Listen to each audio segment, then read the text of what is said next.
और अब खबरें विस्तार से। श्री स्वामी आत्मानंद जी महाराज जी के आकस्मिक निधन पर सीएम योगी ने ट्वीट करते हुए शोक व्यक्त किया है। क्या कुछ लिखा उन्होंने, आपको दिखाते हैं।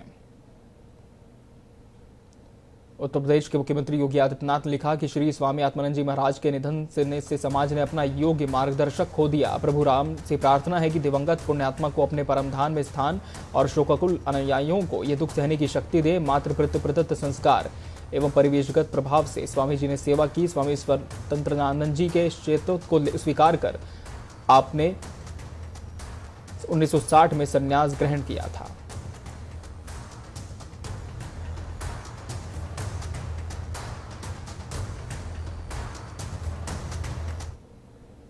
उत्तर प्रदेश की योगी सरकार के कोविड प्रबंधन की सराहना विश्व स्वास्थ्य संगठन और नीति आयोग पहले ही कर चुका है। अब प्रधानमंत्री नरेंद्र मोदी ने भी इसे लेकर संतोष जताया है। अपने संसदीय क्षेत्र वाराणसी के साथ ही प्रधानमंत्री ने पूरे उत्तर प्रदेश की स्थिति की जानकारी ली। मुख्य सचिव आर.के. तिवारी द्वारा दी गई रिपोर्ट से संतुष्ट होकर उन्होंने यूं ही काम करते रहने के लिए प्रेरित किया। आपको बता दें कि पीएम मोदी ने वीडियो कॉन्फ्रेंसिंग के जरिए प्रदेश मुख्य सचिव और वाराणसी के वरिष्ठ प्रशासनिक अधिकारियों से प्रदेश की स्थिति की समीक्षा की।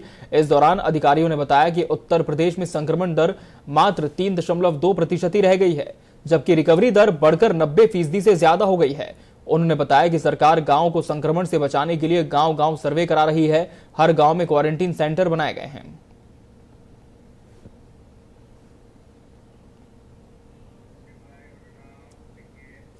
उत्तर प्रदेश में राज्य मंत्री विजय कश्यप के निधन के बाद मुख्यमंत्री योगी आदित्यनाथ ने आपातकाल बैठक बुलाई। अधिकारियों के साथ हुई इस बैठक में सीएम योगी के निर्देशन में शोक प्रस्ताव पारित किया गया। साथ ही कोरोना संक्रमण की इस घड़ी में अनाथ हुए बच्चों के भरण पोषण के लिए भी सीएम योगी ने अधिकारियों को कई निर्देश दिए।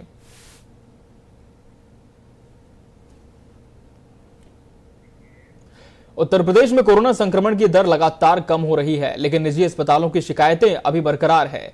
इलाज के नाम पर अधिक वसूली और दवाओं की कालाबाजारी की शिकायतों को लेकर मुख्यमंत्री योगी आदित्यनाथ लगातार चेतावनी दे रहे हैं।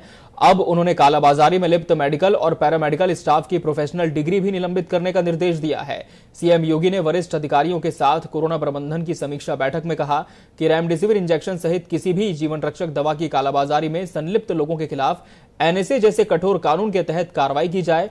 यदि इन गतिविधियों में किसी मेडिकल या पैरामेडिकल स्टाफ की संलिप्तता हो तो उसकी प्रोफेशनल डिग्री को निलंबित भी किया जाना चाहिए। आपको बता दें कि इस आपातकाल में भी कुछ निजी अस्पतालों में कोविड संक्रमित मरीजों से इलाज के नाम पर अधिक पैसा वसूली की शिकायतें मिल रही हैं, जिसको लेकर सीएम योगी ने सख्त रवैया अपना लिया है।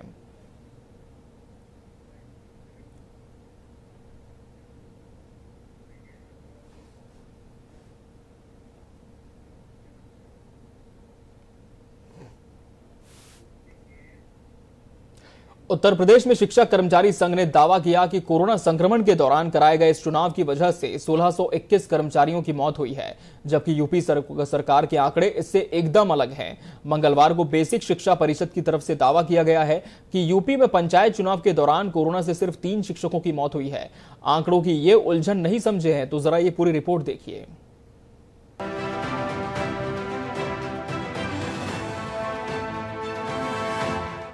बात जज्बातों से निकलकर आंकड़ों में उलझ जाए उससे पहले परिस्थितियों को समझ लीजिए। उत्तर प्रदेश में कोरोना वायरस की दूसरी लहर चरम सीमा पर थी। रोजाना 25,000 के करीब नए केस सामने आ रहे थे। अस्पतालों में बेड की कमी थी। हर तरफ अफरा तफरी मची हुई थी। इसी बीच बिगुल बजता है पंचायत चुनाव का। प्रदेश में पंचायत चुनाव के दौरान कई प्रत्याशियों की मौत हो गई, लेकिन चुनाव नहीं रुका। फिर बारी आई अंतिम निर्णय यानी कि मतगणना की। मतगणना के लिए शिक्षकों की ड्यूटी लगाई गई।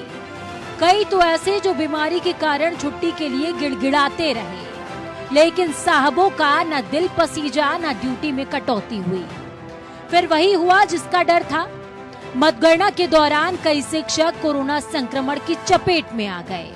कातिल कोरोना से इस जंग में कुछ शिक्षक तो ठीक हुए, लेकिन कुछ चुनाव खत्म होते होते काल के गाल में समा गए, जिस पर लगातार शिक्षक कर्मचारी संघ सरकार को घेरता रहा, आंकड़े जारी करता रहा।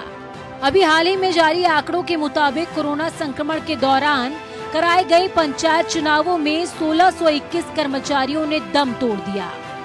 इसके साथ ही शिक्षक कर्मचारी संघ मृत शिक्षकों के परिजनों के लिए मुआवजे की मांग भी करता रहा। शिक्षा विभाग ने प्रदेश में संपन्न पंचायत निर्वाचन में मात्र 3 शिक्षकों की मौत का दावा किया है, जो अत्यंत दुर्भाग्यपूर्ण है।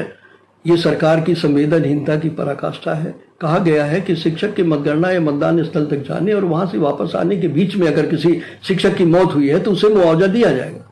ये सामान्य नियम है निर्वाचन आयोग का, इसमें सभी को मुआवजा मिलता है। ये मांग पर सौंपा जा चुका है। प्राथमिक शिक्षक संघ के अध्यक्ष डॉक्टर दिनेश चंद्र शर्मा ने पहले 706 शिक्षकों की, बाद में 1621 शिक्षकों की सूची सौंपी, जो प्रशिक्षण में गए, संक्रमित हुए, मतदान में गए संक्रमित हुए, या मतगणना कराने में गए संक्रमित हुए, उनकी मौत हो गई, ये सूची सौंपी गई। लेकिन इन सबसे इतर उत्तर प्रदेश के बेसिक शिक्षा परिषद की तरफ से जारी आंकड़ों ने सबके होश फाख्ता कर दिए हैं। इन आंकड़ों में दावा किया गया है कि उत्तर प्रदेश में पंचायत चुनाव के दौरान सिर्फ 3 शिक्षकों की मौत हुई है। मंगलवार को बेसिक शिक्षा परिषद की तरफ से एक पत्र जारी किया गया।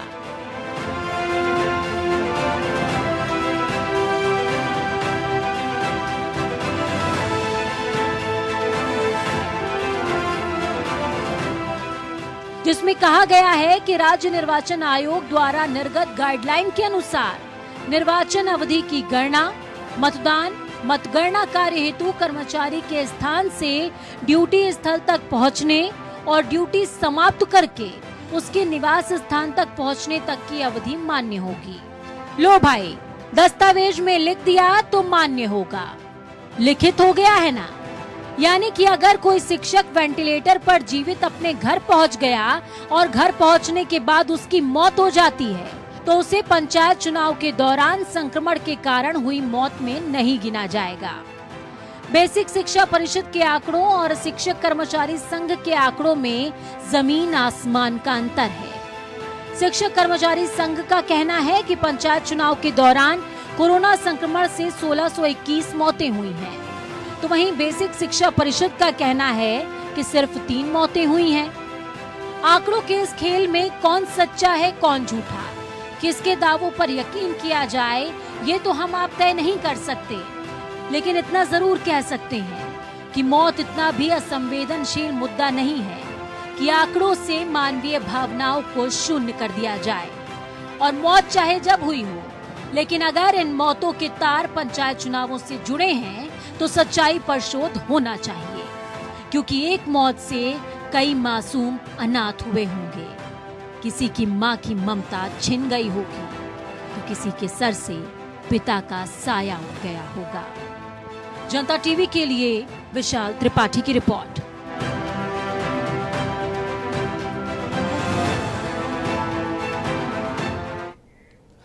पंचायत चुनाव के दौरान शिक्षकों की मौत पर शुरू हुए बवाल के बीच बेसिक शिक्षा मंत्री सतीश द्विवेदी का बयान भी सामने आया है। उन्होंने कहा कि कुछ शिक्षक संगठनों के पदाधिकारी शिक्षकों की हुई मृत्यु 1621 बता रहे हैं, जो पूर्णतः गलत और निराधार है, और इसी भ्रामक सूचना के आधार पर विपक्ष के नेता ऊंची राजनीति कर रहे हैं। जिलाधिकारियों ने केवल 3 शिक्षकों की मौत की सूचना निर्वाचन आयोग को दी है। उनके साथ हमारी पूरी संवेदना है। उनके आश्रितों को 30 लाख रुपए की अनुग्रह राशि और सरकारी नौकरी और अन्य देयकों के भुगतान प्राथमिकता के आधार पर होंगे।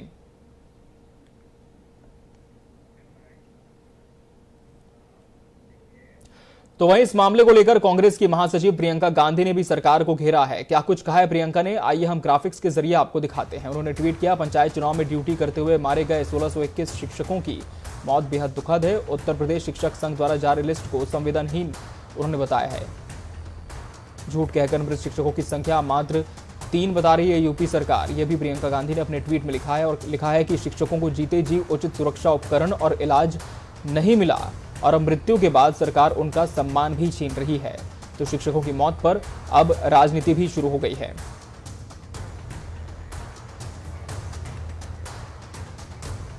आपको बता दें कि शिक्षा मंत्री ने जिस तरह से लेटर पैड अपना जारी किया था, लेटर जो जारी किया था, उसमें उन्होंने संख्या सिर्फ 3 बताई है मृत शिक्षकों की।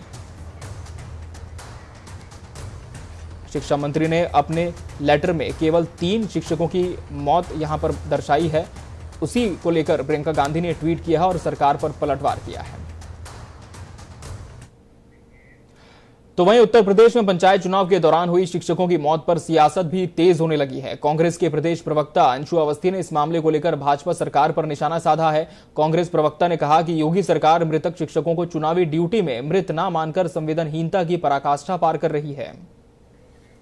सरकार मुआवजा देने से बच रही है, उसमें भी आंकड़ेबाजी कर रही है। 2000 से ज्यादा शिक्षकों ने अपनी जान गंवाई है। जिलाधिकारियों ने यदि अगर रिपोर्ट नहीं दी तो क्या इसका मतलब यह कि उन शिक्षकों की मौत जाया जाएगी? सच्चाई ये है, यदि शिक्षक बाहर ना निकलते, चुनाव कराने ना जाते तो उनकी जान बच सकती थी। सरकार का ये बिल्कुल कुतर्क है कि यदि या तो मौके पर मौत हुई हो या रास्ते में हुई हो। क्या यदि आने के बाद 15 दिन बाद अगर कोरोना से मौत हुई तो वो कोरोना उनको उस चुनाव के दौरान नहीं मिला? भारतीय जनता पार्टी और उत्तर प्रदेश के मुख्यमंत्री से मेरा अनुरोध है कि आप इतनी निर्दयता, इतनी संवेदनहीनता मत दर्शाइए। महाराष्ट्र और अन्य पश्चिमी तटीय इलाकों में कहर ढा रहे चक्रवाती तूफान ताउते का असर उत्तर प्रदेश में भी दिखाई देगा। मौसम विभाग की जानकारी के अनुसार प्रदेश के ज्यादातर इलाकों में बारिश होने की संभावना है। लखनऊ स्थित आंचलिक मौसम केंद्र के निदेशक जेपी गुप्ता ने बताया कि चक्रवाती तूफान ताउते का असर उत्तर प्रदेश में भी देखने को मिलेगा। मैनपुरी, आगरा, प्रयागराज, श्रावस्ती, कौशाम्बी और हरदोई से तस्वीरें सामने आई है जहां इस वक्त बारिश हो रही है। और आपको बता दें कि ताउते तूफान जिस तरह से अलग अलग राज्यों की सीमाओं से भी टकराता हुआ गुजर रहा है, इसी का असर अब उत्तर प्रदेश में भी देखने को मिल सकता है। सूबे में ताउते तूफान का असर दिखना भी शुरू हो गया है। इन इलाकों में बारिश हुई है जिनकी तस्वीरें इस वक्त आप स्क्रीन पर देख पा रहे हैं। मैनपुरी, आगरा, प्रयागराज, श्रावस्ती, कौशाम्बी और हरदोई में।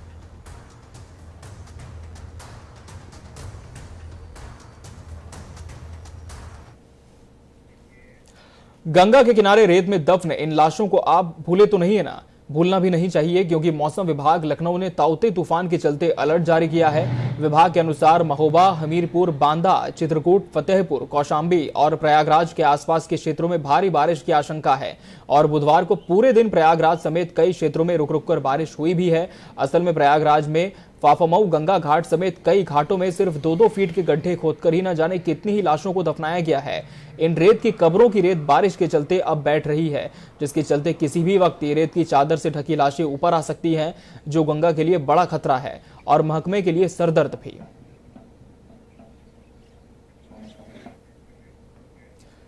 गंगा किनारे मात्र 2 फुट गहरे गड्ढे में इन लाशों को दफनाया गया है और जिस तरह से तेज बारिश हो रही है, ऐसे में जो रेत की चादर है वो भी दरकने लगी है और लाशें ऊपर आने लगी हैं।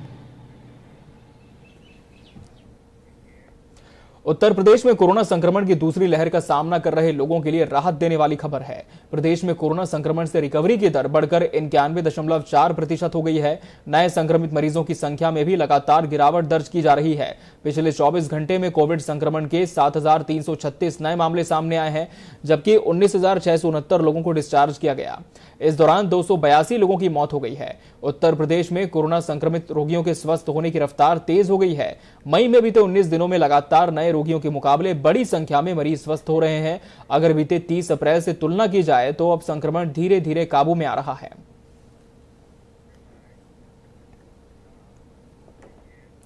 समाजवादी पार्टी के मुखिया मुलायम सिंह की बहू अपर्णा यादव ने कोरोना वैक्सीन लगवाई है।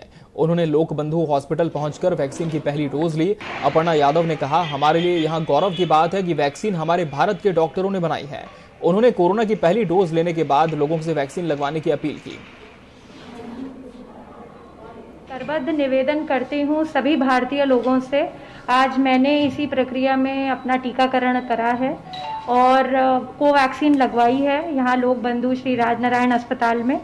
और मैं ऑलरेडी लगवा चुकी हूँ। किसी भी प्रकार की समस्या नहीं हो रही है, कोई दिक्कत नहीं थी। पता भी नहीं चल रहा है इंजेक्शन लगा कि नहीं लगा। बिल्कुल मतलब मुझे लग रहा है कि छू करके दवाई चली जा रही है। तो बहुत अच्छा प्रक्रिया है, बहुत अच्छी ये एक वैक्सीन डेवलप हुई है। भारतीय रिसर्चर्स ने, डॉक्टर्स ने इस पे बहुत मेहनत करी है। डॉक्टर फॉकी जो कि बहुत बड़े वायरोलॉजिस्ट हैं पूरे विश्व में, उन्होंने कहा है कि कोवैक्सीन सबसे अच्छी वैक्सीन साबित हो रही है और हमें बहुत गर्व की बात होनी चाहिए कि ये भारत के डॉक्टरों ने बनाई है। और इसी उसमें मैं कहूँगी सब लोग, उत्तर प्रदेश के लोगों से खास तौर से निवेदन है कि सब जगह ये वैक्सीनेशन हो रहा है, फ्री ऑफ कॉस्ट है। सब लोग जा कर के अस्पताल में अपना रजिस्ट्रेशन कराएं और जल्दी से जल्द कोई भी वैक्सीन लगवाएं। बुलंदशहर के गांव कुंवरपुर में कोरोना महामारी के दौर में 15 दिन के अंदर 20 से 25 ग्रामीणों की मौत होने से ग्रामीणों में दहशत है। ग्रामीणों का आरोप है कि गांव में स्वास्थ्य विभाग की ओर से कोई जांच नहीं की जा रही है, इसलिए ये नहीं कहा जा सकता कि आखिर गांव में इतनी मौतें किस वजह से हो रही हैं। कुछ ग्रामीण मौत का कारण कोरोना बता रहे हैं, तो कई ग्रामीणों का मानना है कि यह स्वाभाविक मौत है। लेकिन बड़ा सवाल यह है कि महज 15 दिन के अंदर 20 से 25 मौत के बाद भी स्वास्थ्य विभाग ने अभी तक इसको गंभीरता से क्यों नहीं लिया। कोई स्वास्थ्य विभाग की टीमों का कोई हमारे यहाँ देख रेख नहीं है। 7,000-8,000 की जनता है हमारे पास में यहाँ, उसमें से केवल 57 लोगों की किट के द्वारा चेकिंग हुई, उसमें से 30 लोग जो है पॉजिटिव पाए गए, जबकि उनको आज तक कोई बुखार खांसी नहीं है। उन 30 ही लोगों को दवा दी गई। हमारे गांव में करीब 15 दिन में 20 मौत के लगभग हो चुकी हैं। कोरोना काल में समाज सेवी लोगों का सहारा बन रहे हैं। इस वैश्विक महामारी में कुछ ऐसे लोग हैं जो घरों से निकले और कम्युनिटी किचन बनाकर भूखों का पेट भरने लगे। विजय खेमका, दुर्गेश त्रिपाठी के साथ राजीव और उनके साथियों ने एक कम्युनिटी किचन इजाद किया है और शुरू किया लंच पैकेट बनाना। और railway station, bus station, Covid अस्पतालों के बाहर सड़कों पर गरीब, गुरबा और ठेला कुमचा वालों को निःशुल्क भोजन वो बांटने लगे हैं। इस कम्युनिटी किचन का जायजा लिया, साथ ही इंसानियत को जिंदा रखने वालों के साथ खास बातचीत की हमारे जनता टीवी के संवाददाता सुभाष गुप्ता ने। कोई भी भूखा नहीं सोएगा। जी हाँ, गोरखपुर में कुछ ऐसे लोग भी हैं जो पूरी तरीके से गरीबों के लिए अब सड़क पर उतर चुके हैं। कमर कस लिया उन लोगों ने और ये शपथ ले ली है कि हम किसी को भी भूखा नहीं सोने देंगे, चाहे कुछ भी हो जाए। लोग खाने का पूरा प्रबंध कर दिए हैं, उन लोगों के लिए खाने की व्यवस्था कर रहे हैं। ये लोग जो गरीब हैं, रेहड़ी बेचते हैं, ठेला लगाते हैं, खुमचा लगाते हैं और इस कोरोना टाइम में उनके पास जो है 2 वक्त की रोटी भी जुटा पाने की व्यवस्था नहीं है। यहाँ पे जो संस्था के लोग हैं, आइए हम उनसे बात करते हैं और जानते हैं कि आखिर में ये कब से शुरू किया इन्होंने। जी, कब से शुरू किया आपने और क्या आप पूरी तरीके से मन बना चुके हैं कोई भी भूखा नहीं सोएगा? हम लोगों को 6वां दिन है आज ये शुरू किए हुए। हम लोगों ने टीवी पर देखा, न्यूज़पेपर में पढ़ा और सब देखने से ये दुर्दशा महसूस हो रही थी कि जो मरीज से ज्यादा तीमारदार परेशान है। सरकार ने लॉकडाउन लगा दिया है, बाहर से आने वाले जो यात्री हैं उनको भी पैसा देने पर भी और तीमारदार जो मरीज के पैसा देने पर भी कुछ हासिल नहीं हो रहा, भोजन की व्यवस्था नहीं हो रही। कब ये मन में विचार आया कि अब कुछ किया जाए, गरीबों के लिए भी किया जाए, क्योंकि 2 वक्त की रोजी रोटी जुटा पाना, खाने की व्यवस्था कर पाना उनके लिए इस समय का बहुत बड़ा चैलेंज है। देखिए, समस्या तो सभी के लिए, जो बड़ा है छोटा है, सभी लोग इस समस्या से जूझ रहे हैं और कोशिश की जा रही है डूबते को तिनके का सहारा। 2 टाइम की व्यवस्था हम लोग किए हैं। सुबह का खाना हम लोग सुबह बनवाते हैं, जो दोपहर 2 बजे तक वो पूरा बढ़ जाता है। निश्चित तौर पे जो इन लोगों का पहल है वो पूरी तरीके से सराहनीय है और आने वाले दिनों में ये पूरी तरीके से मील का पत्थर साबित होगा। सुभाष गुप्ता, जनता टीवी, गोरखपुर। उत्तर प्रदेश में मुजफ्फरनगर से लेकर गोरखपुर, वाराणसी तक गंगा नदी में शवों को प्रवाहित किया जा रहा है, जिससे यूपी सरकार की काफी किरकिरी भी हो रही है। ऐसे में आगरा में यमुना नदी पर निगरानी रखने के लिए एक महापौर नवीन जैन ने कमेटी गठित की है। ये कमेटी यमुना किनारे से जुड़े कई क्षेत्रों का दौरा कर लगातार नजर बनाए हुए है। इसके अलावा नगर निगम का प्रयास है कि इन विषम परिस्थितियों में किसी गरीब को अपनों की अंत्येष्टि में परेशानी का सामना न करना पड़े, इसके लिए नगर निगम द्वारा इंतजाम किए गए हैं।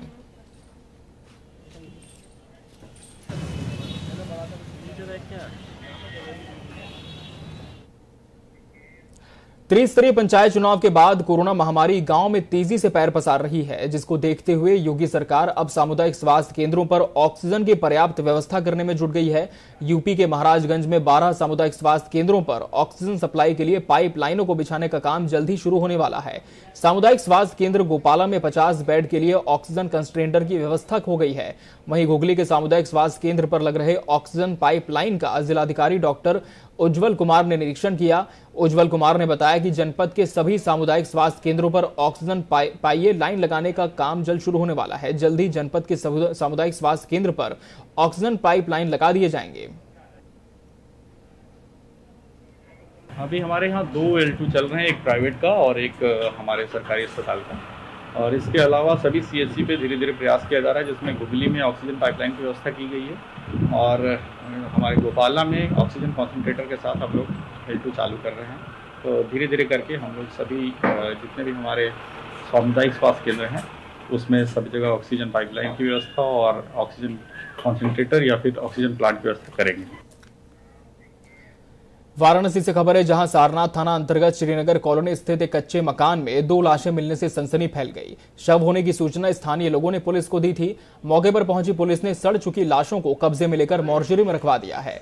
घटना की सूचना पुलिस आयुक्त कैंट अभिमन्यु मांगलिक ने बताया कि बुधवार सुबह श्रीनगर कॉलोनी सारनाथ निवासी अंकित मौर्य ने 112 नंबर पर कॉल करके इसकी सूचना दी थी। यह भी पाया गया है कि वहाँ पे कोई सामान गायब नहीं है, शव पे कोई गहरा चोट देखी नहीं गई है। शव को आइडेंटिफाई कर लिया गया है। उसमें एक जो है बलेश्वर ओझा हैं जो उम्र लगभग 95 साल है और दूसरे जीतन ओझा हैं जो उम्र लगभग 48 साल है। उनके परिजनों से संपर्क किया जा रहा है। शव को मोर्चरी में भेजा जा रहा है और पोस्टमार्टम के पश्चात इनके मृत्यु का जो असली कारण पता चलेगा और इसके बारे में आगे की हम लोग कार्रवाई कर रहे हैं।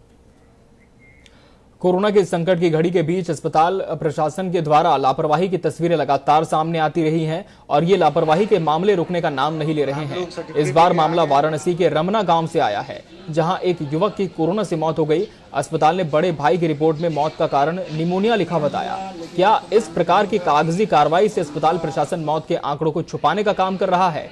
वहीं इस संबंध में मृतक के परिजनों ने बताया कि उनके दादाजी की मौत कोरोना वायरस की वजह से हुई है, लेकिन अस्पताल से जो सर्टिफिकेट मिला उस पर मौत का कारण निमोनिया लिखा गया है। जी किसकी मृत्यु हुई आपके घर में और कैसे हुई है? हमारे दादाजी की मृत्यु हुई है, कोरोना की वजह से हुई है, लेकिन तो इसमें निमोनिया दिखाए हुए हैं। और कब मृत्यु हुई और किस हॉस्पिटल में भर्ती थे? साईनाथ हॉस्पिटल में थे। 29 को मृत्यु हुई, 27 को एडमिट हुए थे। उसी दिन कोरोना की जांच हुई थी। तो क्या एंटीजन करवाए थे? आरटीपीसीआर करवाए थे। 28 को रिपोर्ट आ गई थी। मृत्यु कब हुई है? 29। तो इस पर क्या कहेंगे आप? क्या किसकी लापरवाही सामने आ रही है? इस पे तो अभी तो डॉक्टर की ही कहेंगे। कोरोना के इस महामारी और संकट के दौर में भी कुछ लोग मरीजों की मजबूरी का फायदा उठाने से पीछे नहीं हट रहे हैं। इंसानियत को ताक पर रखकर मरीजों का आर्थिक शोषण कर रहे हैं। ऐसा ही एक मामला सामने आया है यूपी की बस्ती से, जहां नर्सिंग होम में एक दिन के लिए मरीजों से 30 से 40 हजार की वसूली की जा रही थी। संचालित अवस्था हॉस्पिटल में प्रशासनिक टीम और स्वास्थ्य विभाग की टीम ने छापेमारी की। मौके पर इस अस्पताल के पंजीकरण के कोई दस्तावेज भी नहीं मिले हैं। छापेमारी के दौरान हॉस्पिटल अवैध रूप से संचालित होता पाया गया। मौके से 5 ऑक्सीजन सिलेंडर बरामद करने के साथ ही पुलिस ने एक आरोपी को गिरफ्तार किया है। वहीं राजधानी में ब्लैक फंगस का कहर तेज हो गया है। लखनऊ के KGMU अस्पताल में 18 घंटे में 4 मरीजों की ब्लैक फंगस से मौत हो गई। लखनऊ में अब तक 55 मरीजों में ब्लैक फंगस की पुष्टि हो चुकी है, जिनमें से 7 मरीजों की मौत हो चुकी है। KGMU प्रवक्ता डॉक्टर सुधीर सिंह के मुताबिक मंगलवार को ब्लैक फंगस पीड़ित 3 मरीजों को भर्ती किया गया था। वहीं 4 मरीजों के ऑपरेशन किए गए हैं, जबकि ब्लैक फंगस को हरा चुके एक मरीज को डिस्चार्ज किया गया है। लखीमपुर खीरी जिले में ब्लैक फंगस की पहली मौत होने से हड़कंप मच गया है। कामिनी शर्मा CHC पसगांव में आशा बहू के पद पर कार्यरत थीं। कामिनी की KGMC लखनऊ में मृत्यु हो गई। ये जानकारी अधीक्षक CHC पसगवा ने दी। मृतका ग्राम मोदनापुर ब्लॉक पसगवा की निवासिनी थी और ब्लैक फंगस का खुलासा मेडिकल कॉलेज में हुई जांच में हुआ था।